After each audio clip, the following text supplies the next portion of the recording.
तो hello guys, welcome back to our YouTube channel the Meticulous07। जैसा कि आप सभी जानते हैं, आप सभी का सिलेबस चालू हो चुका है। तो आज हम लेके आए हैं 9th क्लास की लोकतांत्रिक राजनीतिक फर्स्ट का चैप्टर नंबर 3। ठीक, तो अब हम इसी को देखते हुए आगे बढ़ते हैं। और साथ ही साथ मैं आपको बता दूं, मैं आशा करता हूं आप सभी ठीक होंगे, अच्छे से पढ़ाई कर रहे होंगे और मेहनत कर रहे होंगे। बाकी आपने सिलेबस वाली वीडियो देख ली होगी। ठीक, ये है आपकी सिलेबस वाली वीडियो। इसमें आपका पूरा सिलेबस कवर करा रखा है हमने, क्या क्या आ रहा है आप इसे देख सकते हैं। मैं इसका लिंक डिस्क्रिप्शन में डाल दूंगा। ठीक, तो अब हम चैप्टर शुरू करते हैं। चलिए, तो चैप्टर का नाम है आपका चुनावी राजनीति। ठीक, ये आपका चैप्टर नंबर 3 है, आपके फाइनल सेमेस्टर में आ रहा है 9th क्लास के। तो चलिए शुरू करते हैं। इसमें परिचय दे रखा है इसका चैप्टर का। देखिए, परिचय मैं आपको ऐसे ही बता देता हूँ। इसमें मोस्टली जो आपको ये देखना है कि चुनाव में राजनीति किस टाइप की होती है। मतलब जो पॉलिटिशियंस होते हैं वो कैसे कैसे कई बार राजनीति करते हैं, कैसे कैसे कार्य करते हैं, क्या क्या उनकी एक तरह से धारणा होती है मन में, क्या क्या वो सोचते हैं, इस टाइप की चीज़ें आपको मिलेंगी इसमें। ठीक, तो यही सब है। हालांकि इसमें यही चीज़ है, आप इसे पढ़ना चाहें तो पढ़ सकते हैं, बाकी मैं आपको यही कहूँगा कि आप इसे ना पढ़ें। ठीक, क्योंकि जितना मैंने बता दिया इससे बाहर कुछ नहीं आएगा इसमें। ठीक, तो हम शुरू करते हैं चैप्टर। स्टार्टिंग में आया 3.1 चुनाव क्यों। तो चुनाव, इसका सीधा सीधा अर्थ यह है चुनाव क्यों, मतलब चुनाव की जरूरत क्यों है। ठीक, तो इसी को देखते हुए इन्होंने दे रखा है हरियाणा के विधानसभा चुनाव। इसमें दे रखा है हरियाणा के विधानसभा चुनाव। ठीक, आधी रात के बाद का समय, उत्सुक भीड़ शहर के चौराहे के पास पिछले 5 घंटों से अपने नेता के आने का इंतजार कर रही है। आयोजक भीड़ को बार बार भरोसा दिला रहे हैं कि नेता बस अब आने ही वाले हैं। जब भी कोई गाड़ी पास से गुजरती तो लोग अपने नेता को देखने की उम्मीद में उठ खड़े होते। उन्हें लगता कि हमारे नेता आ गए। यह नेता थे श्री देवीलाल, हरियाणा संघर्ष समिति के प्रमुख, जो गुरुवार की ही उस रात करनाल में भाषण देने आने वाले हैं। 76 वर्ष के इस नेता को आजकल जरा भी फुर्सत नहीं है। उनकी राजनीतिक कार्यक्रम सुबह 8 बजे से शुरू होकर रात 11 बजे तक चलता है। आज सुबह से उन्होंने 9 चुनावी सभाओं में भाषण दिया है। पिछले 23 महीनों से वे लगातार जनसभाएं कर रहे हैं और चुनाव की तैयारियां कर रहे हैं। ठीक, यह हरियाणा में 1987 में हुए राज्य विधानसभा चुनावों से जुड़ी एक अखबार की खबर है। ठीक, तो ये क्या है, ये रियलिटी बेस्ड है। ठीक, कब की, 1987 की हरियाणा के चुनाव की जुड़ी एक खबर है। राज्य में 1982 में कांग्रेस पार्टी की अगुवाई वाली सरकार थी। तब विपक्ष ने एक नेता चौधरी देवीलाल ने न्याय युद्ध नामक आंदोलन का नेतृत्व किया और लोकदल नामक अपनी नई पार्टी का गठन किया। उनकी पार्टी ने चुनाव में कांग्रेस के खिलाफ अन्य विपक्ष दलों को मिलाकर एक मोर्चा बनाया और अपने चुनाव प्रचार में देवीलाल ने कहा कि अगर उनकी पार्टी चुनाव जीती तो वे किसानों को छोटे व्यापारियों से कर्ज माफ कर देंगे। ठीक, उन्होंने वादा किया कि यही उनकी सरकार का पहला काम होगा। ठीक, देखो चुनावी रैलियों में जो चीज होती है ना, वो एक तरह से अपनी स्कीम बताना होता है कि हम आएंगे तो हम क्या करेंगे, वो आएंगे तो वो क्या करेंगे, उन्होंने आपके लिए क्या किया। मतलब एक तरह से लोगों को पागल बनाने वाली बात। हालांकि बहुत कम ही होते हैं ये, अगर ये 10 काम कह रहे हैं तो मुश्किल से मुश्किल इसमें से 2 या 3 ही करते हैं। तो इस चीज को देखते हुए लोग काफी बोलते हैं, अरे बोलते तो बोलते पर काम कुछ नहीं करते। तो ये होता है। ठीक, तो अब हम आगे बढ़ते हैं। लोग तब की सरकार से नाखुश थे। वे देवीलाल के वादे की तरफ आकर्षित हुए, इसलिए जब चुनाव हुए तो उन्होंने लोकदल और उसके सहयोग दलों के पक्ष में जमकर वोट दिए। लोकदल और उसकी सहयोगी पार्टी को राज्य विधानसभा की 90 सीटों में से 76 पर जीत मिली। लोकदल को अकेले ही 60 सीटें मिली। ठीक, और उसे स्पष्ट बहुमत मिला। कांग्रेस के हाथ तब सिर्फ 5 सीटें लगी। ठीक, चुनावी नतीजों की घोषणा के बाद तत्कालीन सरकार के मुख्यमंत्री ने पद छोड़ दिया। लोकदल के नवनिर्वाचित ठीक विधायकों ने देवीलाल को अपना नेता चुना। राज्यपाल ने देवीलाल को नए मुख्यमंत्री के रूप में काम संभालने का निमंत्रण दिया। चुनावी नतीजों की घोषणा के 3 दिन के अंदर वे मुख्यमंत्री बन गए। मुख्यमंत्री पद की शपथ लेने के तत्काल बाद उनकी सरकार ने एक आदेश जारी करके छोटे किसान, खेतिहर मजदूर और छोटे व्यापारियों के बकाया ऋण को माफ कर दिया। उनकी पार्टी ने राज्य में 4 वर्षों तक शासन किया। अगले चुनाव 1991 में हुए। इस बार उनकी पार्टी को लोगों का समर्थन नहीं मिला। कांग्रेस पार्टी ने चुनाव जीता और सरकार बनाई। ठीक, तो आप ये खुद ट्राई कर सकते हैं, इसमें कोई बड़ी बात नहीं है। जो मैंने पढ़ा है उसमें से ये हुआ है। ठीक, तो अब अगले उस पर चलते हैं।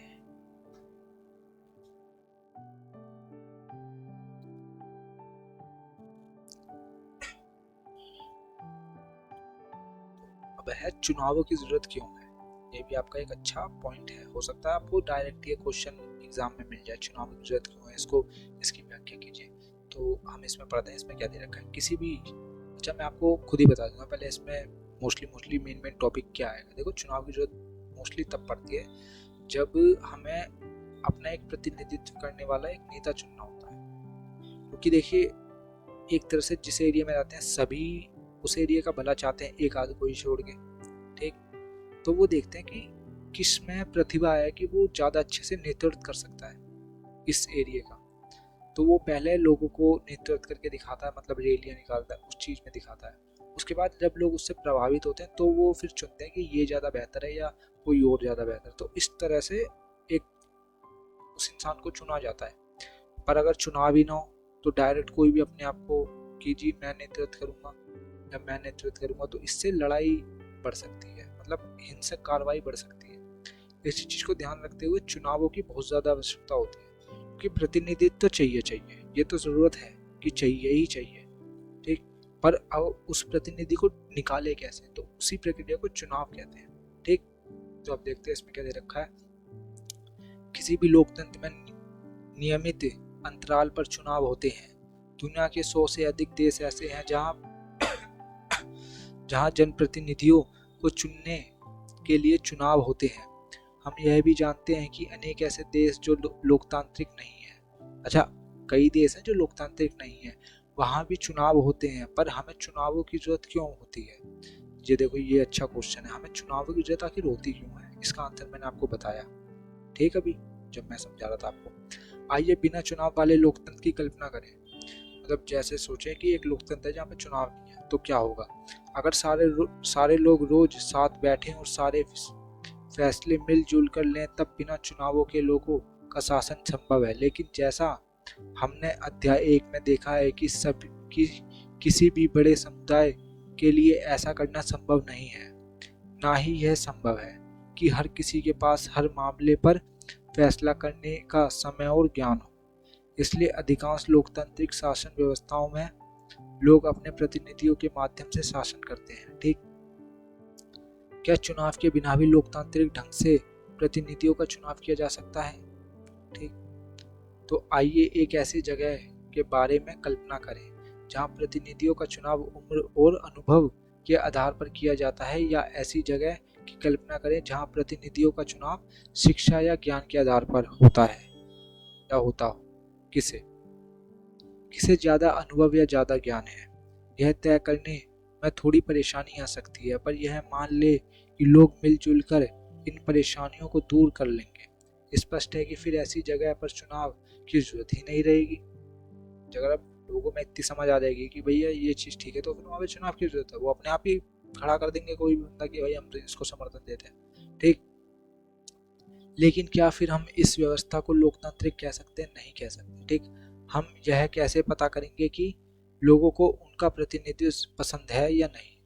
तो ये भी तो है। अब जैसे 100 लोग हैं, 100 में से 2 लोग खड़े हुए, ठीक, 98 बंदों ने वोट किया, क्योंकि जो खड़े होते हैं वो तो वोट करेंगे नहीं। 98 लोगों ने वोट किया, उसमें से ये मान लीजिए 50 लोगों ने या 60 लोगों ने एक ए को वोट किया और बाकियों ने बी को वोट किया, तो अब जो ए को वोट मिला है, अब ए जीतेगा, पर जब वो जीतेगा तो वो कोई भी ऐसा नियम थोड़ी बनाएगा जो जिन्होंने उसे वोट नहीं दिया कि उनके लिए वो खिलाफ हो जाए।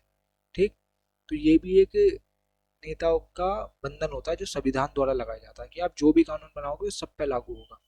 ठीक, और ऐसा भी नहीं हो सकता जैसे उन्होंने कुछ काम करा, कोई नियम लाए, पास कर दिया, हालांकि सत्ता में तो पास हो जाएगा, पर वो नियम ठीक नहीं है। अब वो नियम ठीक नहीं है वहाँ के लोगों के लिए, वो बस किसी के दबाव में आके कैसे भी लिया है।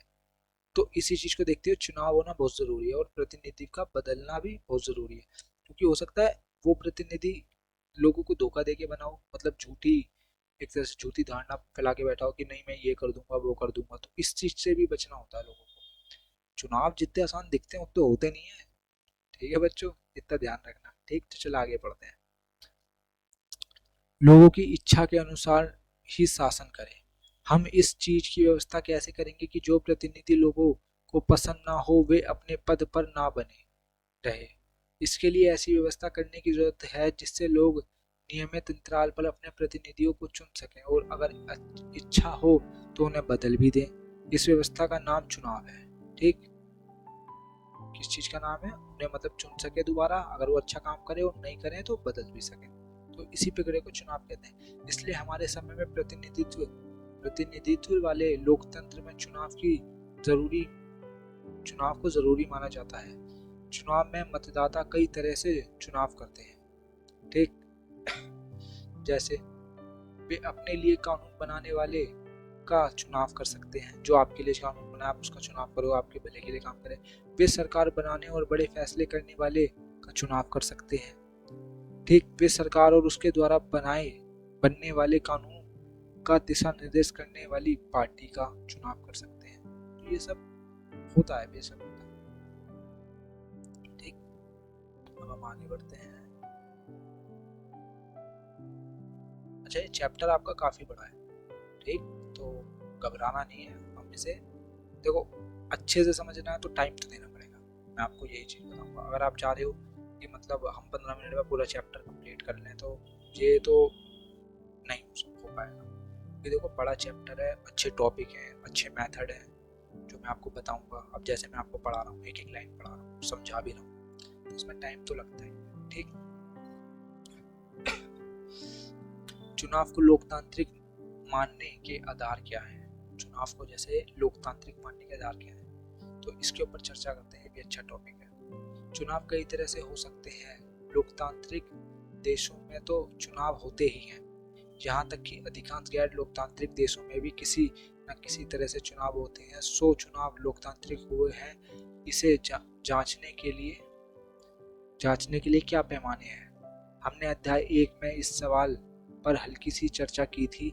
हमने यहाँ अनेक देशों के चुनाव के उदाहरण दिए थे जिन्हें हम लोकतांत्रिक चुनाव नहीं मान सकते। आइए वहाँ सीखें, सबक को याद करें और लोकतांत्रिक चुनाव के लिए जरूरी न्यूनतम शर्तों के साथ अपनी बात की शुरुआत करें।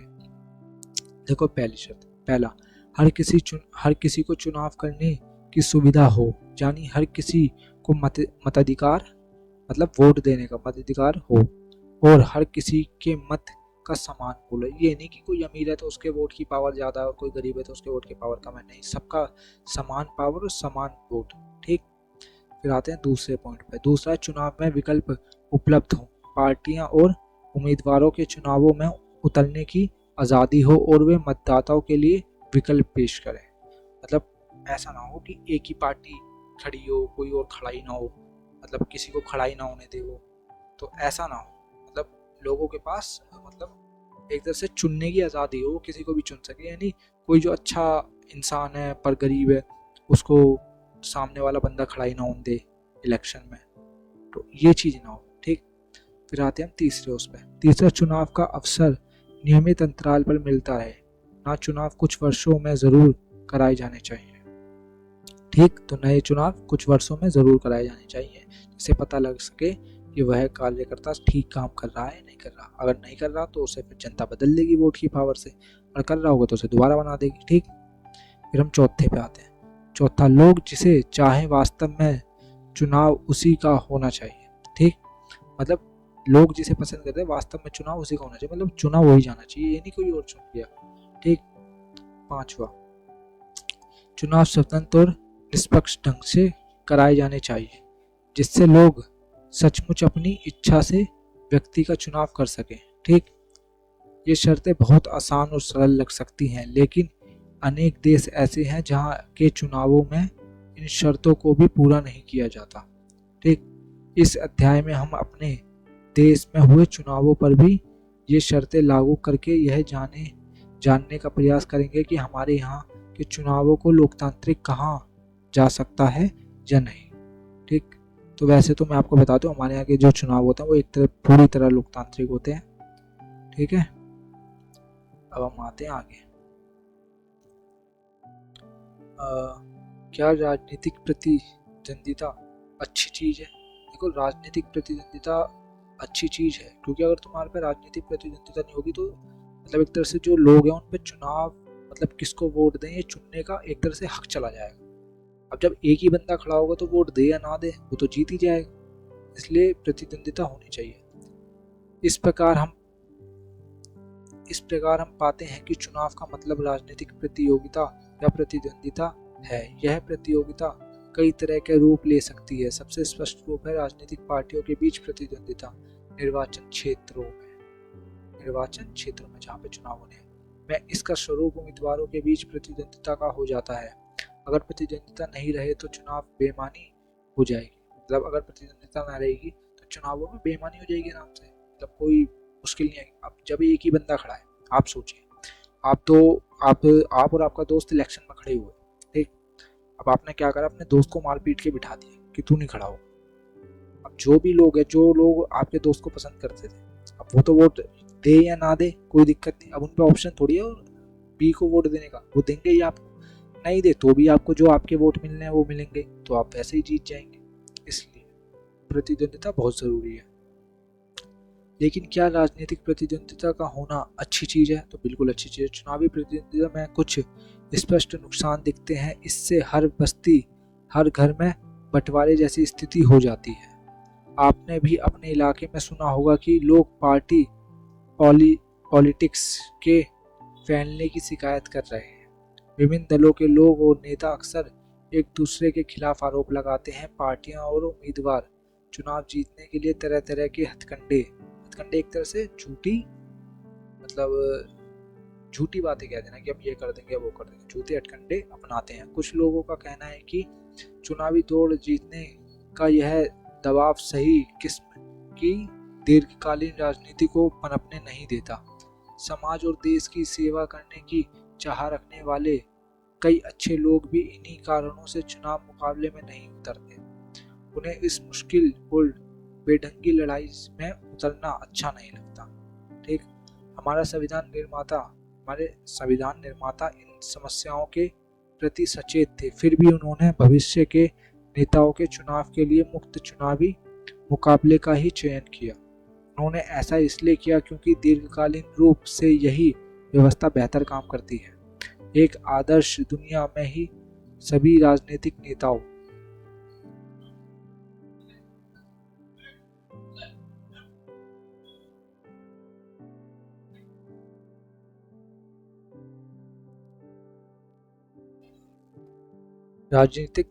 को मालूम होता है कि लोगों का हित किन चीजों में है तथा ये सभी नेता लोगों की सेवा की प्रेरणा से ही राजनीति में आते हैं। पर असल जीवन में ऐसा नहीं होता। ठीक, असल जीवन में ऐसा नहीं होता। दुनिया भर के सभी नेताओं को अन्य पेशों के लोगों के समान आगे बढ़ने की, अपना करियर बनाने की चिंता होती है। वे सत्ता में बने रहना चाहते हैं या अपने लिए बड़ी से बड़ी कुर्सी और ज्यादा से ज्यादा अधिकार पाना चाहते हैं। संभव है कि उनके अंदर लोगों की सेवा करने की भावना ही भी हो, पर सिर्फ इस भावना के भरोसे चीजों को छोड़ना जोखिम का काम है। यह भी संभव है कि उनके अंदर लोगों की मदद करने की भावना हो, पर उन्हें यह मालूम ना हो कि यह काम कैसे किया जा सकता है। या फिर यह भी हो सकता है कि उनके मन में जो विचार हो उनका लोगों की जरूरत या स्थानीय स्थितियों से मेल ही ना बैठे। देखो इसका कहने का सीधा सा मतलब है, जैसे आप समझिए आप 3 दोस्त हैं, बहुत बड़ा पैराग्राफ था, मैं आपको शॉर्ट में बताता हूँ। जैसे आप 3 दोस्त हैं ए बी सी, अब उसमें से एक है जिसको साइंस बहुत पसंद है, एक है जिसको कॉमर्स बहुत पसंद है, एक है जिसको आर्ट्स बहुत पसंद है। ठीक, तो 1 मिनट रुकिए, एक वेट।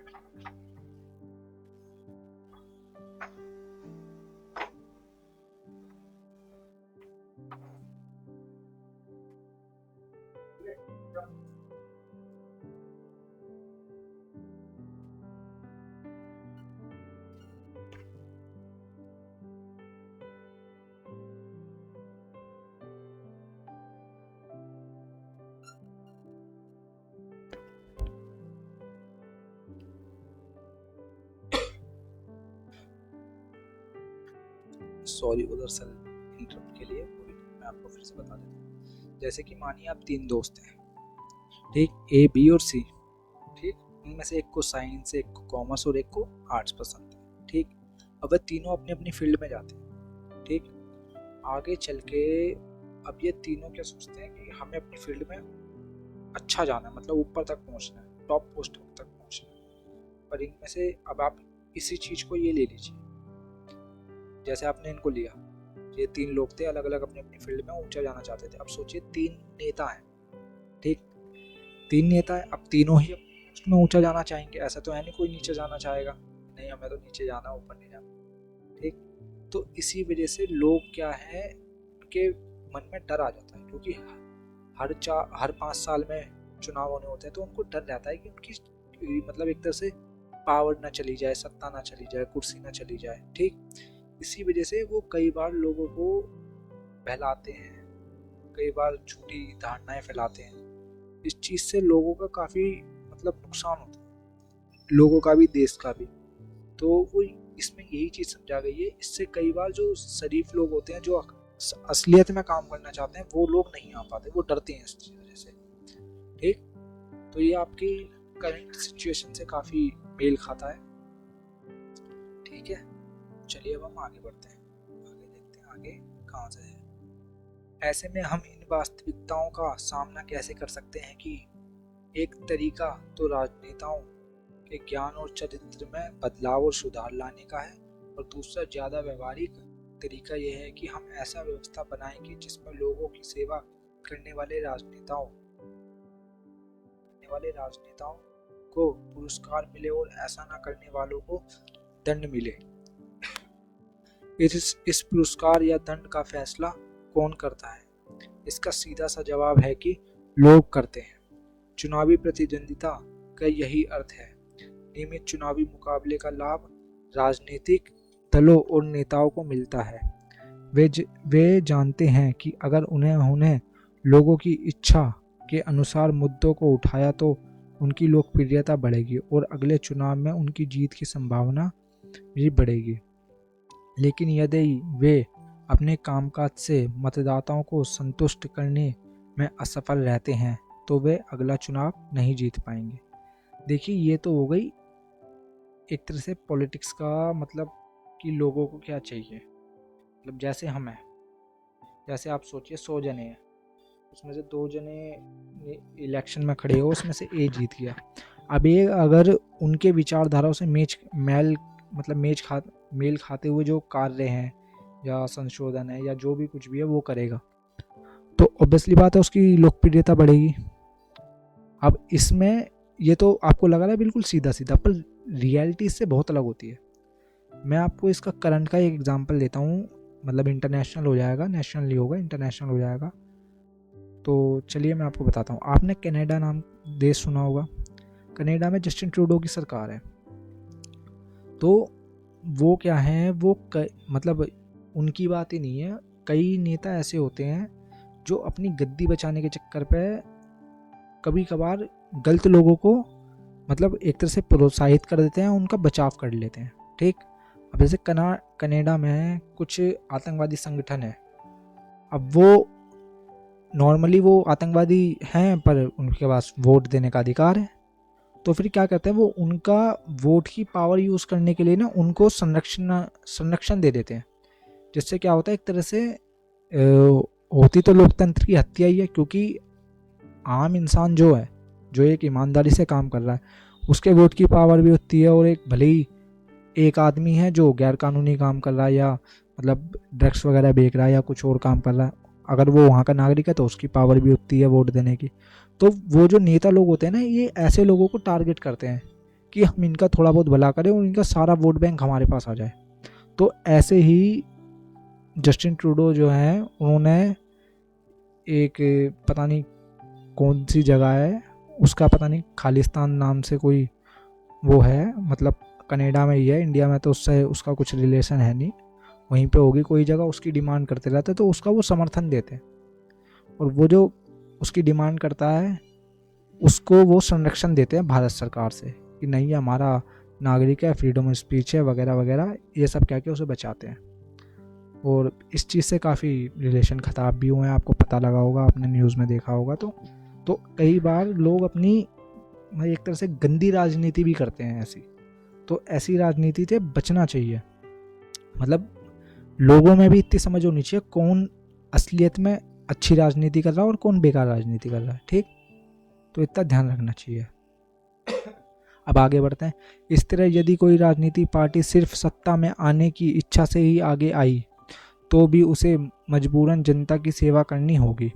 कुछ कुछ इसी ढंग से बाजार काम करता है। भले ही कोई दुकानदार सिर्फ अपने फ़ायदे की सोचता हो, उसे मजबूरन ग्राहक को अच्छा सौदा देना ही पड़ता है। अगर वह ऐसा नहीं करता तो ग्राहक दूसरी दुकान देखेगा। ठीक इसी तरह राजनीति मुकाबले से संभव है। कुछ भेदभाव पनपने और लोगों में आपसी मन मुटाव पैदा हो, लेकिन आखिरकार इससे राजनीतिक दल और इसके नेता लोगों की सेवा के लिए बाध्य होते हैं, ठीक। तो हर चीज़ में कुछ ना कुछ प्रॉफिट, मतलब भले ही थोड़ा हो पर होता है। देखिए जैसे मैं बताऊं, अब देखिए जैसे करंट में एनडीए की सरकार है, एनडीए अच्छा समझ लीजिए बीजेपी दरअसल एनडीए का ही अलायंस है। तो बीजेपी की सरकार है। अब ये अच्छे काम करें या बुरे काम करें, जो भी ये करेंगे, इसका फ़र्क ऐसा नहीं है एक पे पड़ेगा, जितने भी वोटर हैं सब पे पड़ेगा। अगर इन्होंने कोई ऐसा कानून लाया जो लोगों के हित में नहीं हो, तो उससे जो इनके अपने वोटर थे वो भी नाराज़ होंगे, जिससे उनके वो वोट भी कटेंगे। तो इसलिए उनको दबाव रहता है कि हमें अच्छा ही काम करना है, क्योंकि इन्हें वोट और चाहिए होते हैं, ये नहीं कम कर सकते हैं। नेता तो वोट मांगते ही हैं। तो ऐसे ही होता है, जैसे उन्होंने 10 प्रॉमिस करे, ठीक, 10 प्रॉमिस करे, तो उनमें से अगर उन्होंने एक भी करा, एक भी पास करा, एक भी ठीक करा, तो वो कहीं ना कहीं वो जनता के भलाई के लिए ही होगा। यही चीज़ दिखा रहा है। भले उन्होंने 9 नहीं करे पर एक करा तो कहीं ना कहीं भलाई के लिए होगा। इसलिए पर ऐसा नहीं होना चाहिए, उन्हें जो उन्होंने बोला वो करना चाहिए, ठीक। अब आगे बढ़ते हैं हम।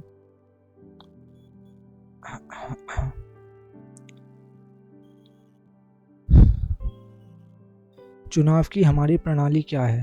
तो चुनाव की प्रणाली, ठीक, क्या हमारे देश में होने वाले चुनाव लोकतांत्रिक हैं? इस सवाल का जवाब देने के लिए आइए देखें कि भारत में चुनाव किस तरह होते हैं। हमारे यहाँ लोकसभा और विधानसभा के चुनाव हर 5 साल बाद होते हैं। 5 साल के बाद ही चुने हुए प्रतिनिधियों का कार्यकाल समाप्त हो जाता है, लोकसभा और विधानसभा भंग हो जाती है। फिर सभी चुनाव क्षेत्रों में एक ही दिन या एक छोटे अंतराल में अलग अलग दिन चुनाव होते हैं। इसे आम चुनाव कहते हैं। कई बार सिर्फ एक क्षेत्र में चुनाव होते हैं, ठीक। जो किसी सदस्य की मृत्यु या इस्तीफा से खाली हुआ होता है, इसे उपचुनाव कहते हैं। इस अध्याय में हम आम चुनाव पर ही ध्यान केंद्रित करेंगे, ठीक। तो आम चुनाव नॉर्मली होता है, जैसे नॉर्मली चुनाव होते हैं 5 साल में, वही है। इसमें आपको ज़्यादा इसमें मतलब ज़्यादा दिमाग लगाने की ज़रूरत नहीं है। 5 साल में एक बार चुनाव होता है नॉर्मली, जिसमें जो भी 18 साल से ऊपर है वो वोट देंगे। आप में से मेरे ख्याल से कोई नहीं होगा, आप 9th क्लास में, आप में से कोई भी 18 साल से ऊपर का नहीं होगा। तो जो भी आपके घर में पेरेंट्स, बड़ा भाई या मम्मी पापा होंगे, उनसे आप पूछेंगे कि 5 साल में एक बार चुनाव होते हैं, और उसमें हम जो भी अपना मतलब जिस भी राजनेता को हम चुनते हैं वो पार्टी में बनता है, और 5 साल बाद फिर चुनाव होते हैं, ठीक। यही है। अब आगे बढ़ते हैं।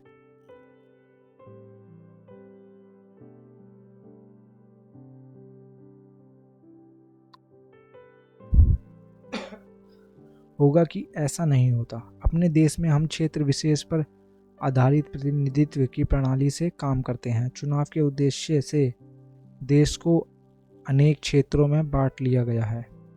इन्हें निर्वाचन क्षेत्र कहते हैं। ठीक, एक क्षेत्र में रहने वाले मतदाता अपने प्रतिनिधि का चुनाव करते हैं। लोकसभा चुनाव के लिए देश में 543 निर्वाचित क्षेत्रों में बांटा गया है। हर क्षेत्र में चुने गए प्रतिनिधियों को संसद सदस्य कहते हैं। लोकतांत्रिक चुनाव की एक विशेषता है हर वोट का बराबर मूल्य, मतलब हर वोट का बराबर मूल्य, एवरी वोट इक्वल, अमीर हो या गरीब। इसलिए हमारे संविधान में यह व्यवस्था है कि हर चुनाव क्षेत्र में मतदाताओं की संख्या काफ़ी हद तक एक समान हो। इस प्रकार प्रत्येक राज्य को उसकी विधानसभा की सीटों के हिसाब से बांटा गया है। इन सीटों से निर्वाचित प्रतिनिधियों को विधायक कहते हैं। ठीक, जो उनसे जीतते हैं उनको क्या कहते हैं? विधायक कहते हैं। और प्रत्येक संसदीय निर्वाचन में विधानसभा के कई निर्वाचन क्षेत्र आते हैं। पंचायतों नगर पालिका के चुनाव में भी यही तरीका अपनाया जाता है।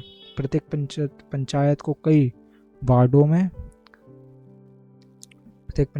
वार्डों में बांटा जाता है जो छोटे छोटे निर्वाचन क्षेत्र के हैं। प्रत्येक वार्ड से पंचायत या नगर पालिका के लिए एक सदस्य का चुनाव होता है। कई बार निर्वाचन क्षेत्रों को सीट भी कहा जाता है। ठीक, निर्वाचन क्षेत्र की इस सीट से लड़ रहा है, इस टाइप का भी कहा जाता है, क्योंकि हर क्षेत्र संसद या विधानसभा की एक सीट का प्रतिनिधित्व करता है। इसलिए जब हम कहते हैं कि लोकदल ने हरियाणा की 60 सीटें जीती, तो इसका मतलब है कि विधानसभा के 60 निर्वाचन क्षेत्रों से लोकदल के 60 लोग जीतकर राज्य विधानसभा में पहुंचे। ठीक, आरक्षित निर्वाचन क्षेत्र, ये अच्छा टॉपिक है, आरक्षित निर्वाचन क्षेत्र। इसमें मैं आपको बता देता हूँ कि जो एक तरह से सीट होती है ना टोटल, उनमें से कुछ परसेंट आरक्षित कर दी जाती है महिलाओं के लिए, माइनॉरिटीज़ के लिए, SC ST OBCs के लिए। ठीक, मोस्टली महिलाओं के लिए। ठीक, तो उसके अंदर जो मुकाबला होता है ना, वो उन्हीं लोगों का होता है। जैसे मैं आपको बताऊं, जैसे महिलाओं के लिए, फीमेल्स के लिए कोई सीट रिजर्व कर दी। ठीक, तो उसके अंदर जो मुकाबला होगा ना, उसके अंदर फीमेल का मुकाबला होगा, उस पर मेल खड़ा नहीं हो सकता। ठीक, उस सीट पे मेल खड़ा नहीं हो सकता, ये चीज होती है। ठीक है,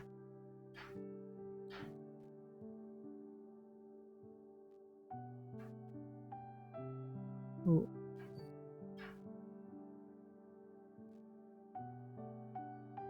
यही चीज होती है।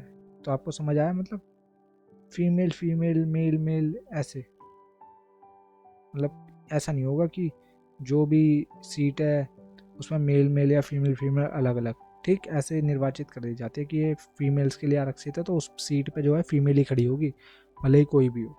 ठीक, भले ही 1 हो, 2 हो, 3 हो, 4 हो, कोई भी हो। ठीक, तो इसमें यही दे रखा है। आप इसे पढ़ने का मुझे लगता नहीं है पढ़ने कुछ फ़ायदा होगा। इसमें एक कहानी सी दे रखी है पूरी, वो आपको पढ़नी पड़ेगी। जो मैंने आपको ये समझाया है ये इनफ है आपके लिए।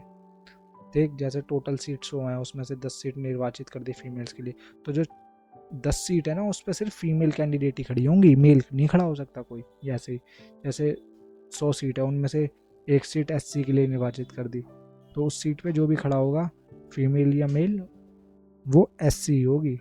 ठीक, और कोई नहीं होगा।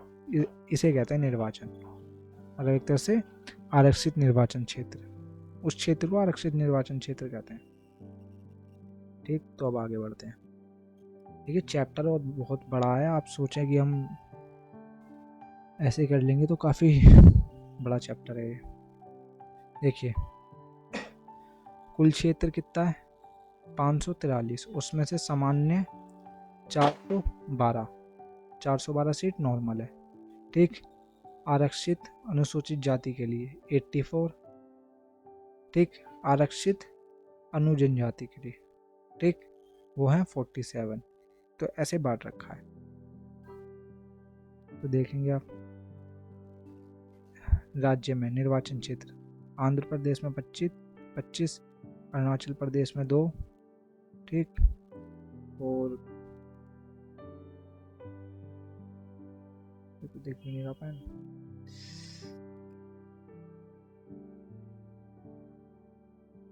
ठीक, असम में 14, एक असम में 14 और बिहार में 40, छत्तीसगढ़ में 11, ऐसे करके जब आप आगे बढ़ेंगे तो उत्तर प्रदेश में सबसे ज़्यादा है 80 सीटें, ठीक। तो ऐसे निर्वाचन होता है, आप इनको इन पॉइंट को देख सकते हैं। भारत का चुनाव आयोग, क्या भारत का चुनाव आयोग, ऊपर दिए गए नक्शे को देखिए और निम्नलिखित सवालों का जवाब दीजिए। आपके राज्य और इसके 2 पड़ोसी राज्यों में लोकसभा निर्वाचन क्षेत्र की संख्या कितनी है। देखिए, जैसे मैं दिल्ली में रहता हूँ,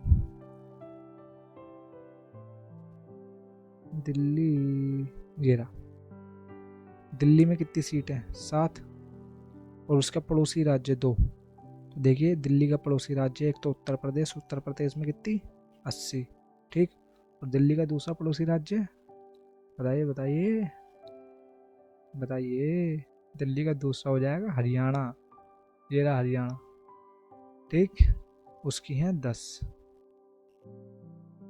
तो यही इसमें पूछा गया था। आप आगे और भी सवाल कर सकते हैं इसमें, आप करना चाहें तो, बाकी ज़्यादा मुश्किल नहीं है, आसानी है। निकायों में 1/3 सीटें महिलाओं के लिए आरक्षित की गई हैं, ठीक। तो इन सब में क्या है, 1/3, 1/3, कितनी, 1/3, 1/3 सीटें क्या है, आरक्षित है महिलाओं के लिए। मतदाता सूची, एक बार जब निर्वाचन क्षेत्र का फैसला हो जाता है तब यह तय किया जाता है कि कौन वोट दे सकता है, कौन नहीं। इस फैसले को अंतिम दिन तय के लिए किसी के भरोसे नहीं छोड़ा जा सकता। लोकतांत्रिक चुनाव में मतदान की योग्यता रखने वालों की सूची चुनाव से काफ़ी पहले तैयार कर ली जाती है, मतलब एक ट्रायल कर लिया जाता है कि किस किस की उम्र 18 साल से ऊपर है, किसकी नहीं है, तो कौन कौन वोट देगा, इस तरह की सूची बना ली जाती है। आपने कभी देखा होगा जब इलेक्शन वगैरह आते हैं तो उससे पहले आपके घर के पास, घर पे मतलब महिलाएं या मेल आते हैं जो लिस्ट बनाते हैं, मतलब आपसे पूछते हैं आपके घर में कौन कौन है, क्या एज है, इस टाइप के सवाल पूछते हैं, तो वो लिस्ट ही बनाते हैं इसी चीज़ की, और हर किसी को दे दी जाती है। इस सूची को आधिकारिक रूप से मतदान सूची कहते हैं, आम बोलचाल में इसे वोटर लिस्ट भी कहते हैं, ठीक। यह एक महत्वपूर्ण कदम है क्योंकि इसका सीधा संबंध लोकतांत्रिक चुनाव की पहली शर्त अपना प्रतिनिधित्व चुनने के लिए हर किसी को समान अवसर मिलने से है। पहले हमने सार्वभौम वयस्क मताधिकार के बारे में पढ़ा था। व्यवहार में इसका मतलब है कि किसी को मत देने का अधिकार होना चाहिए और हर एक का मत समान मोल का होना चाहिए, ठीक। जब तक ठोस कारण न हो किसी को मताधिकार से वंचित नहीं किया जाना चाहिए, मतलब कोई ठोस कारण हो जाए अगर उसको मताधिकार से वंचित करना है, ठीक। अलग अलग नागरिक अनेक मामलों में एक दूसरे से भिन्न होते हैं, कई अमीर और कई गरीब, कोई बहुत पढ़ा लिखा तो कोई कम और एकदम अशिक्षित, कोई बहुत दयालु तो कोई नहीं, पर हम कोई इंसान तो है, तो हर कोई इंसान तो है, पर अपनी ज़रूरतों और विचारों के अनुरूप समाज में योगदान करते हैं। इसलिए सभी को प्रभावित करने वाले निर्णयों में सबकी भागीदारी होनी चाहिए, ठीक। तो जो चीज़ मैंने आपको बताई थी वो इसमें दे रखी है। हमारे देश में 18 वर्ष से ऊपर की उम्र के सभी नागरिक चुनाव में वोट डाल सकते हैं। नागरिक की जाति, धर्म, लिंग चाहे जो हो, उससे उस पर कोई फ़र्क नहीं पड़ेगा, ठीक। उसे मत देने का अधिकार है। और बाकी जिसको नहीं होता, उसकी जो 18 साल से कम है उसके पास वोटिंग राइट नहीं होता तो वो वोट नहीं डाल सकता, और बाकी जिस पे इंडिया की नागरिकता ना हो वो वोट नहीं डाल सकता। एक इंडिया का नागरिक होना चाहिए, भारतीय नागरिक होना चाहिए, वही वोट डाल सकता है। बाकी आप ये पढ़ लेना, इसमें यही चीज़ लिखी है। उम्मीदवारों का नामकरण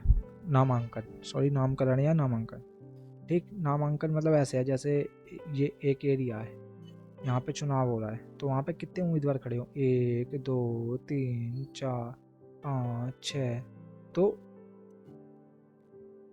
उसके बारे में बताया गया है। तो देखो उम्मीदवार की जो न्यूनतम आयु होनी चाहिए, जो उसमें उम्मीदवारी कर रहा है, उसकी आयु 25 वर्ष है। ठीक, तो जबकि उम्मीदवार बनने की न्यूनतम आयु 25 वर्ष है और वोट डालने की न्यूनतम आयु 18 वर्ष है। ठीक, मतलब 25 वर्ष से ऊपर होने चाहिए अगर आपको उम्मीदवारी पेश करनी है कि मैं इलेक्शन में खड़ा होना चाहता हूँ इसके लिए। ठीक, तो ये चीज़ है इसमें।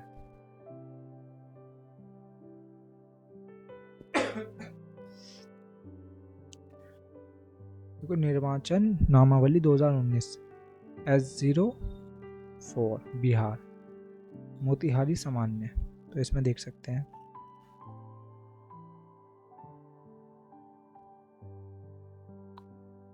काफ़ी आपकी किताब वालों ने काफ़ी ब्लर डाल रखा है। ये देखिए उम्र 27, ठीक, इसमें उम्र 20 दिखा रखी है।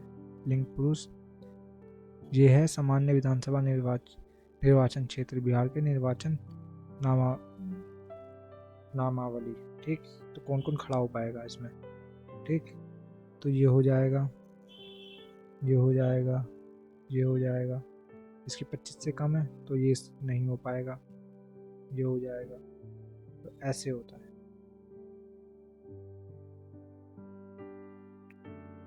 हम आगे बढ़ते हैं।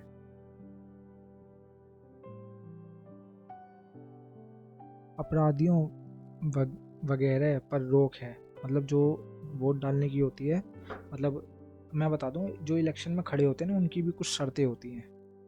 ठीक, तो वो मैं आपको शर्तें बता देता हूँ। जैसे उसमें से पहली होती है कि आप भारत के नागरिक हो, ठीक, सिटीजन ऑफ इंडिया। ठीक, दूसरा आपके ऊपर कोई कर्ज ना हो, मतलब आप दिवालिया ना हो। ठीक, तीसरा आपकी उम्र 25 साल से ऊपर होनी चाहिए। ठीक, और आप किसी लाभ के पद पे ना होने चाहिए, मतलब आपकी कोई गवर्नमेंट जॉब नहीं होनी चाहिए। गवर्नमेंट जॉब वाला कभी इलेक्शन में खड़ा नहीं हो सकता। ठीक, यही चीज़ है इसमें। यही चीज़ मोस्टली 4 होती हैं, बाकी अभी मुझे पांचवी ढंग से याद आ नहीं रही है, क्योंकि अगर देखो मैं आपको आगे बता दूंगा जैसे मुझे याद आती है। ठीक, तो फिलहाल हम आगे बढ़ते हैं। तो अपराधियों वगैरह पर रोक है, लेकिन यह पाबंदी भी बहुत ही कम मामलों में लागू होती है। राजनीतिक दल अपने उम्मीदवार मनोनीत करते हैं जिन्हें पार्टी का चुनाव चिन्ह और समर्थन मिलता है। पार्टी के मनोनयन को बोलचाल की भाषा में टिकट कहते हैं, मतलब किसको टिकट दिया, मतलब किसको टिकट मिला, ये कहते नहीं, आपने सुना होगा काफ़ी बार कि किसको टिकट मिला है, यहाँ से किस पार्टी से किसको टिकट मिला, ये चीज़ें। चुनाव लड़ने के इच्छुक हर एक उम्मीदवार को एक नामांकन पत्र भरना पड़ता है और कुछ रकम जमानत के रूप में जमा करनी पड़ती है। ठीक, हाल में सर्वोच्च न्यायालय ने निर्देश पर उम्मीदवारों से एक घोषणा पत्र भरवाने की नई प्रणाली भी शुरू की है। अब हर उम्मीदवार को अपने बारे में कुछ ब्यौरे देते हुए वैधानिक घोषणा करनी होती है। प्रत्येक उम्मीदवार को इन मामलों में सारे विवरण देने होते हैं। ठीक, तो ये है। देखो उम्मीदवारों के खिलाफ चल रहे गंभीर आपराधिक मामले, इसका विवरण देना होगा। उम्मीदवार और उसके परिवार के सदस्यों की संपत्ति और दैनिक देनदारियों या ब्यौरा, मतलब किसी पर उधार तो नहीं है, कोई कर्जे में तो नहीं डूबा। और तीसरा है उम्मीदवारों की शैक्षिक योग्यता, मतलब वो पढ़ा लिखा है नहीं है, ये चीज़ें। ठीक, इन सूचनाओं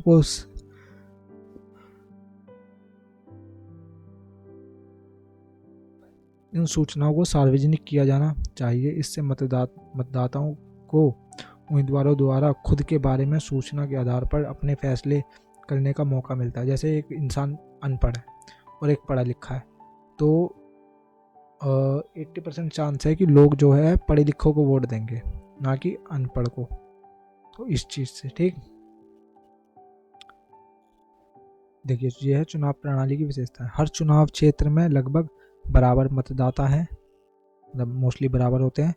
18 वर्ष से उससे ऊपर के सभी लोग क्या है, मतलब वोट दे सकते हैं।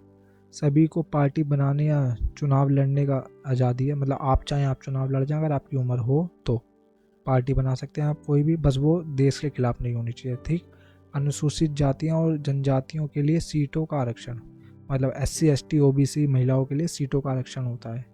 ठीक, हम आगे बढ़ते हैं।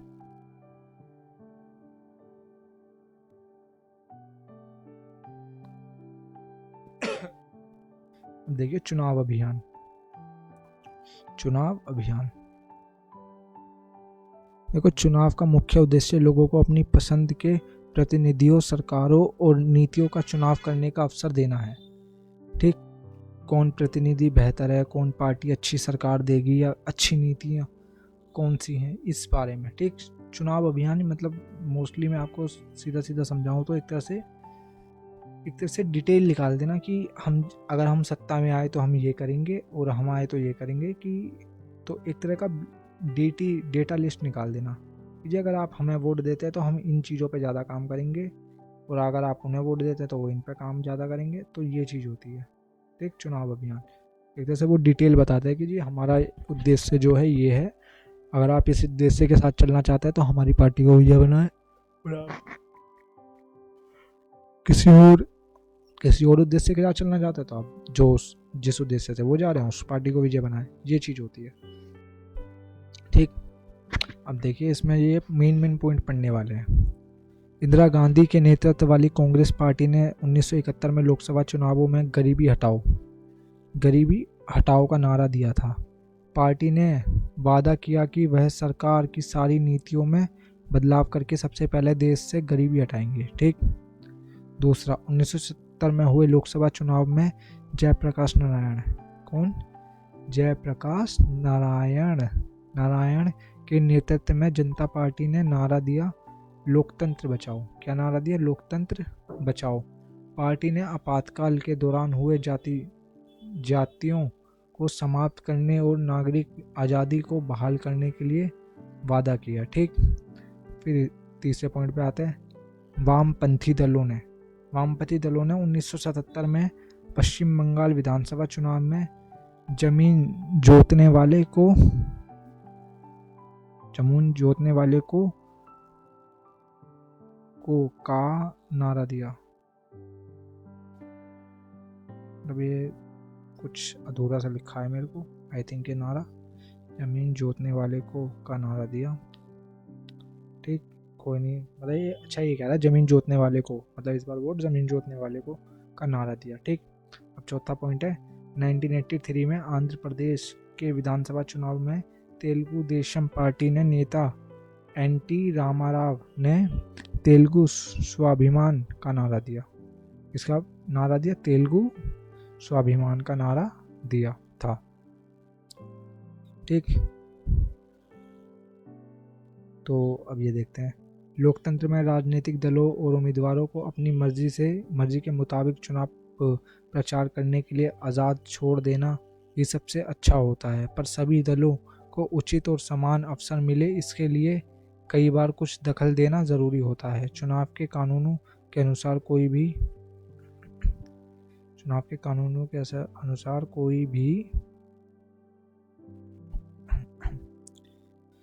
भी उम्मीदवार या पार्टी ये सब काम नहीं कर सकते, तो ये प्रतिबंध है उनके ऊपर। ठीक, मतदाता को प्रलोभन देना, घूस देना या धमकी देना, मतलब ना तो आप उसे प्रलोभन दे सकते हैं, लालच दे सकते हैं, ना तो आप उसे घूस दे सकते हैं और ना उसे धमकी दे सकते हैं कि तूने मेरे को वोट नहीं दिया तो हम ये करा देंगे वो कराएंगे। ठीक, दूसरा, उनसे जाति या धर्म के नाम पर वोट मांगना। ठीक, मतलब जाति या धर्म के नाम पर वोट मांगना। अगर आपको वोट मांगनी है तो अपने काम के नाम पे मांगिए। ठीक, किसी से जाति या धर्म के नाम पे मत मांगिए। ठीक है, और तीसरा है चुनाव अभियान में सरकार संसाधनों का इस्तेमाल करना। मतलब चुनाव अभियान में जैसे कोई सरकार है, अभी सरकार में थी लास्ट टाइम, अब उनने इस्तीफा दिया, मतलब फिर चुनाव हुए तो उसने क्या करा, वो चुनावी मतलब सरकारी चीज़ों का उपयोग ना करे, अपने इस्तेमाल में ना लाए। ठीक, इस चीज़ का। फिर आता है चौथा, लोकसभा चुनाव में एक निर्वाचन क्षेत्र में 25 लाख या विधानसभा चुनाव में 10 लाख रुपए से ज़्यादा खर्च करना। मतलब लोकसभा चुनाव में 25 लाख और विधानसभा चुनाव में 10 लाख रुपए से अधिक खर्च ना करना। ठीक, अगर वे इनमें से किसी भी मामले में दोषी पाए जाते हैं तो चुने जाने के बावजूद उनका चुनाव रद्द घोषित हो सकता है। जैसे किसी ने इनमें से कोई चीज़ करी और वो चुनाव जीत गया, भले ही वो जीत गया, पर उसको क्या करेंगे, उसका चुनाव रद्द कर दिया जाएगा, क्योंकि उन्होंने उस मतलब जो भी XYZ जो नेता है उसने इनमें से किसी चीज़ का प्रयोग किया। ठीक, आचार संहिता, तो इसके बारे में जानते हैं। ठीक, अगर वे इनमें से किसी भी मामले को दोषी पाए जाते हैं तो उनके चुनाव चुने जाने के बावजूद उनका चुनाव रद्द घोषित किया जा सकता है। इस कानून के अलावा हमारे देश में सभी राजनीतिक पार्टियों के चुनाव प्रचार की आदर्श आचार संहिता को भी स्वीकार किया है। ठीक, इसमें उम्मीदवारों और पार्टियों को यह सब करने की मनाही है। ठीक, अब अगला पॉइंट, चुनाव प्रचार के लिए किसी धर्मस्थल का उपयोग, मतलब जैसे किसी मंदिर, मस्जिद, गुरुद्वारा, इन सब का प्रयोग नहीं कर सकते। ठीक, फिर सरकारी वाहन, विमान या अधिकारियों का चुनाव में उपयोग। ठीक, मतलब जो भी जैसे XYZ कोई भी खड़ा हो रहा है वो सरकारी वाहन या विमान या अधिकारियों का चुनाव में प्रयोग नहीं करेगा। ठीक, तीसरा, चुनाव की अधिघोषणा हो जाने के बाद मंत्री किसी बड़ी योजना का शिलान्यास, बड़े नीतिगत फैसले या लोगों को सुविधाएं देने वाले वादे नहीं करेंगे। जैसे कोई सरकार में है इस समय, अब जैसे ही मतलब चुनाव की घोषणा है उसके बाद वो लोगों से वादे कर रहे, नहीं हम ये कर देंगे वो कर देंगे, और जब से वो था तब से उन्होंने कुछ नहीं करा, तो ऐसी घोषणा नहीं दे सकते। मतदान और मतगणना, ये इंपॉर्टेंट पॉइंट नहीं है, इसे आप छोड़ सकते हैं। इस पे आते हैं।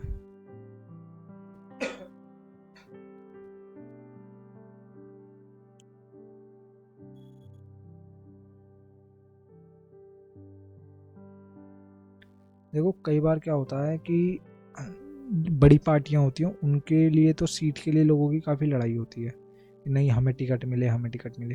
पर जो इंसान कह रहा है कि जी मैं तो अकेले लड़ जाऊंगा, मेरी मतलब मेरा फेस फॉलोइंग इतनी है, मैं इतना अच्छा काम करता हूँ कि लोग मेरे को पर्सनली वोट दे देंगे, मेरे को किसी पार्टी की जरूरत नहीं है, तो वो निर्दलीय भी खड़े होते हैं। आपने कई बार सुना होगा कोई निर्दलीय खड़ा है, कई बार होते हैं, तो उन्हें भी एक चुनाव चिन्ह दिया जाता है। ठीक, चुनाव आयोग के द्वारा, ये आपका चुनाव चिन्ह ये है, जो भी आपको पसंद करते हैं वो इस चुनाव चिन्ह पर बटन दबाएंगे तब आपको वोट लगेगा। ठीक, उसके आगे आपका नाम भी आएगा। ठीक है, तो ये चीज़ होता है।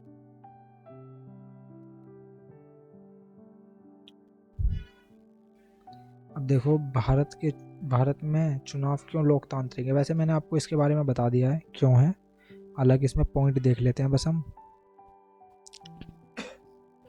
देखो पहला, मतदाता सूची में फर्जी नाम डालने और असली नामों को गायब करने की, ठीक, ये सब चीज़ें गलत होती हैं।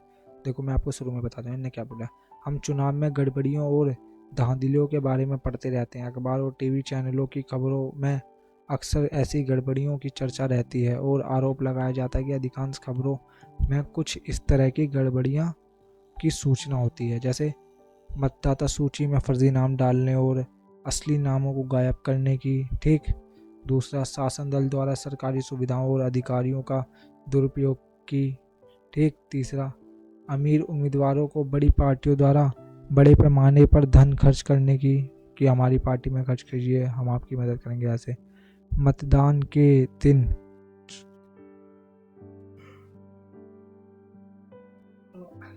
चौथा है, मतदान के दिन चुनावी धांधली, मतदाताओं को डराना और फर्जी मतदान करना, इस टाइप की, तो इन चीज़ से बचना चाहिए। एक स्वतंत्र चुनाव आयोग, हमारा जो चुनाव आयोग है वो एक तरह से स्वतंत्र है, वो किसी भी पार्टी के अंडर नहीं है, मतलब कोई भी उसे नहीं दबा सकता, भले ही वो कोई पार्टी सत्ता में हो या ना हो, कोई नहीं दबा सकता, वो स्वतंत्र अपने आप में, उसने जो फैसला ले लिया वो ले लिया, उसे कोई नहीं बदल सकता। ठीक, इसलिए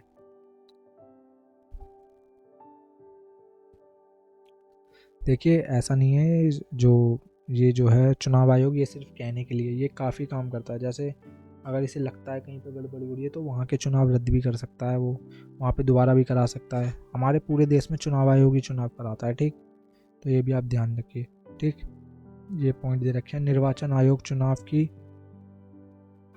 अधिसूचना जारी करने से लेकर चुनावी नतीजों की घोषणा तक पूरी चुनाव प्रक्रिया के संचालन के हर पहलू पर निर्णय लेता है।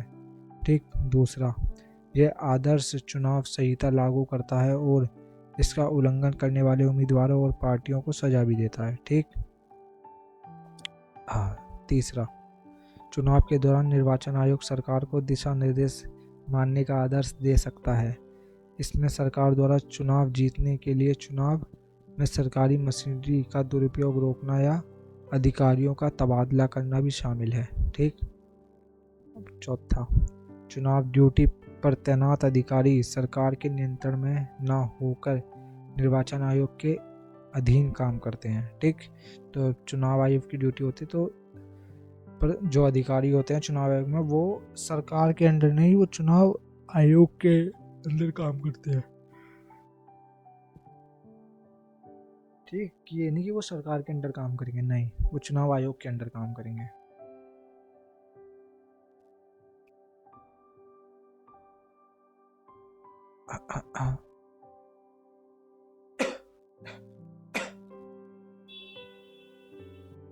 तो ये कुछ वो दे रखी है डिटेल कि चुनाव आयोग ने 14वीं लोकसभा के गठन की अधिसूचना जारी की। बिहार के चुनाव में मतदान के लिए फ़ोटो पहचान पत्र अनिवार्य है। ये चीज़ें होती हैं, मतलब ये डाल देते हैं कि क्या क्या ज़रूरत है, क्या क्या कराया उन्होंने, ये सब चीज़ें इसमें आपके इम्पोर्टेंट नहीं है। हम आते हैं अगले पन्ने पे। देखो, चुनाव में लोगों की भागीदारी, इसका सीधा सीधा मतलब ये है कि चुनाव में कितने % वोट पड़े, कितने % लोगों ने वोट डाले और किस देश में कितने % वोट डलते हैं। ठीक। ठीक। भारत और ब्रिटेन में मतदाता का प्रतिशत क्या है? तो भारत और ब्रिटेन में मतदाताओं का प्रतिशत। ठीक। तो अगर हम 1991 में देखें तो ब्रिटेन में कितना 7.8 और इंडिया में 5.6। फिर आगे चल के देखेंगे, फिर हमने 2015 में देखा कि ब्रिटेन में 66 और इंडिया में 66 बराबर। ठीक। चुनाव का वर्ष, भारत और अमेरिका के विभिन्न सामाजिक समूहों में मतदान प्रतिशत की तुलना। ठीक। मतदान का प्रतिशत, तो आप ये देख लीजिए,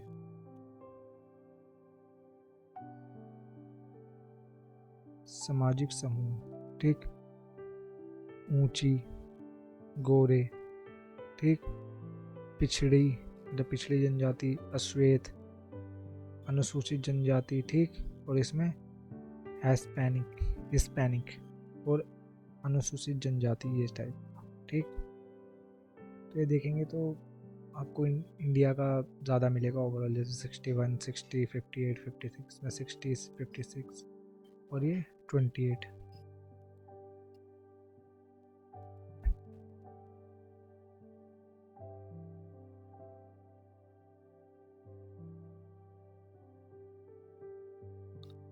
क्या आपको लगता है कि आपके वोट से फ़र्क पड़ता है? तो बिल्कुल फ़र्क पड़ता है। फ़र्क पड़ता है, फ़र्क नहीं पड़ता, पता नहीं। देखो, फ़र्क तो बिल्कुल पड़ता है। मैं आपको ये सिद्ध करता हूँ फ़र्क कैसे पड़ता है। देखिए, हमारे देश में ऐसा है कि अगर 100 लोग हैं टोटल वोट डालने वाले, ठीक, और आपको अगर 51 वोट मिल गए, मतलब नहीं सॉरी, आप सोचिए आपके हमारे देश में 99 लोग हैं वोट डालने वाले, ठीक, और आपको कितने मिल गए? आपको मिल गए पूरे 50। ठीक।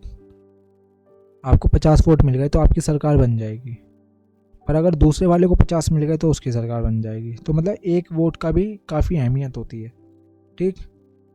तो इसलिए आपका एक वोट भी बहुत मायने रखता है, इसलिए लोगों को वोट डालने जाना चाहिए जिनका वोट है। ठीक। भारत में चुनाव संबंधित किसी भी गतिविधियों में भाग लेने वालों का प्रतिशत देखिए, 1996 में 8% और 1998 में 13%, 1999 में 21 और 2004 में 32%। चुनावी नतीजों को स्वीकार करना। ठीक। भारत में शासक दल राष्ट्रीय और प्रांतीय स्तर पर अक्सर चुनाव हारते रहे हैं, बल्कि पिछले 15 वर्षों में भारत में जितने चुनाव हुए हैं उनमें से प्रत्येक 3 में से 2 में शासक पार्टियां हारी हैं। ठीक। रहता है अमेरिका में मौजूदा चुना हुआ प्रतिनिधि शायद ही कभी चुनाव हारता है। भारत में निवर्तमान सांसदों और विधायकों में से आधे चुनाव हार जाते हैं। ठीक। वोट खरीदने में सक्षम पैसे वाले उम्मीदवार हो या आपराधिक पृष्ठभूमि वाले उम्मीदवार, उनका भी चुनाव हारना बहुत आम है। ठीक। कुछ एक उपवादों को छोड़ दें तो अक्सर हारी हुई पार्टी भी चुनाव के नतीजों को जनादेश मानकर स्वीकार कर लेती है। मतलब कुछ चीज़ों को छोड़ के बाकी, वरना हारी हुई पार्टी भी जनादेश का वो मान के उसे स्वीकार कर लेगी। चलिए हार गए कोई नहीं, अगली बार हम जनता के लिए और अच्छे से वो सोचेंगे। ठीक। देखो, स्वतंत्र और निष्पक्ष चुनाव की चुनौतियां। देखिए, स्वतंत्र एक तरह से किसी के ऊपर बाउंडेशन ना हो कि नहीं इसे ही वोट दो, यही करो वही करो, मतलब किसी को पैसे से ज़्यादा ना तोला जाए, पैसे ना लगाए जाए, इस टाइप का। ठीक। तो इसमें पॉइंट क्या दे रखा है, ज़्यादा रुपए पैसे वाले उम्मीदवार और पार्टियां गलत तरीके से चुनाव जीत ही जाएंगे यह कहना मुश्किल है, पर उनकी स्थिति दूसरों से ज़्यादा मजबूत रहती है। ठीक। ये चीज़ ठीक है। देखो, जब कोई अमीर आदमी होता है, ठीक,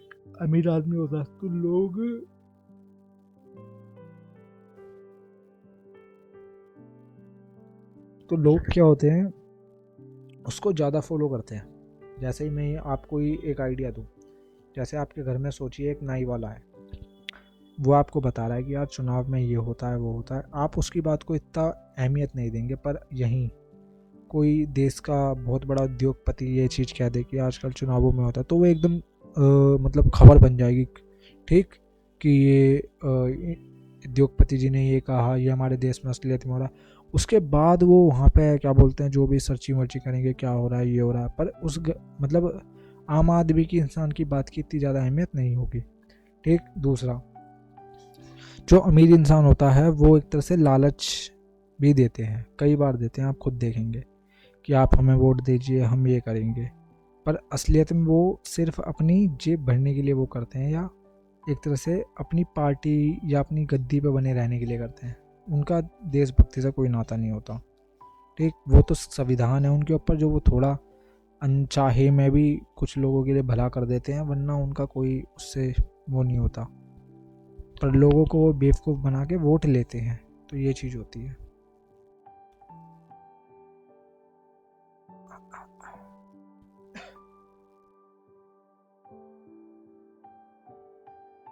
देखिए, जब एक तरह से जब चुनाव की मतलब रिजल्ट निकाले जाते हैं, तो लोग ऐसे खड़े रहते हैं, अरे सर हमारा नाम। और जब एक बार चुनाव हो जाते हैं, रिजल्ट आ जाता है, उसके बाद ऐसे आप कहाँ हैं, क्या कर रहे हैं, उससे कुछ फ़र्क नहीं है। ठीक। इस टाइप का, मतलब जब तक आपके हाथ में वोट है, ये इनके हाथ में क्या है, वोट दिखाया गया है, वोट। ठीक। तो राजनेता आपके सामने भीख सी मांगेगी, जी हमें वोट दे दीजिए, हमें दे दीजिए, वो हमें भी दे दीजिए। पर जब एक बार वोट निकल गया, ठीक, वोटिंग हो गई और कोई एक जीत गया, उसके बाद वो आपको देखेंगे भी नहीं, आप कहाँ पड़े हैं, मर रहे हैं, क्या कर रहे हैं, कुछ भी इस टाइप का। ठीक। तो इसमें देखते हैं, देश के कुछ इलाकों में आपराधिक पृष्ठभूमि और संबंधों वाले उम्मीदवार दूसरों को चुनाव मैदान से बाहर करने और बड़ी पार्टियों के टिकट पाने में सफल होने लगे हैं। ठीक। दूसरा, अलग अलग पार्टियों के कुछ के परिवारों का जोर है और उनके रिश्तेदार आसानी से टिकट पा जाते हैं। ठीक। मतलब जैसे पार्टी में आपके परिवार में से कोई पहले से ही पार्टी में, तो ऑब्वियसली बात है आपको आराम से टिकट मिल जाएगी, आपको इतनी मेहनत नहीं करनी पड़ेगी। पर जिसका कोई भी नहीं है, उसे मेहनत करनी पड़ेगी, उसे काम दिखाना पड़ेगा अपना, इस टाइप का। ठीक। तो अक्सर आम आदमी